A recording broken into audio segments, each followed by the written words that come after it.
వెంకటేశ్వర స్వామికి ఎవరైతే ఉపవాస దీక్ష చేస్తారో ప్రతి శనివారం ఒక్కసారి ఈ నియమాలను తెలుసుకోండి. ఎందుకంటే వెంకటేశ్వర స్వామి ఏది కోరినా సరే వరాలిచ్చే వడ్డీ కాసులవాడు. కాబట్టి వ్రతం చేసేవారు శనివారం రోజున తినే ఆహారంలో ఎట్టి పరిస్థితుల్లోనూ నూనె వాడకూడదు. పూర్తిగా నెయ్యితో తయారు చేసిన ఆహార పదార్థాలను మాత్రమే భుజించాలి.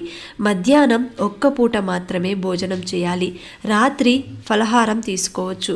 మద్యం, మాంసం లాంటివి తీసుకోకూడదు. బ్రహ్మచార్యం పాటించాలి. ఎవరైతే ఈ నియమాలను పాటిస్తూ 7 శనివారాల వ్రతాన్ని ఆచరిస్తారో వారి కోరిక తప్పకుండా ఫలిస్తుంది. ఇక ముడుపు ఎలా కట్టాలంటే, వ్రతం మొదలుపెట్టిన మొదటి రోజు ఒక పసుపు వస్త్రంలో 11 రూపాయలు దక్షిణ ముడుపు మూటలా కట్టి శ్రీనివాసుని పటం ముందు ఉంచి ఈ యొక్క సంకల్పం నెరవేరితే తిరుమలకు దర్శనానికి వస్తానని మొక్కుకోండి.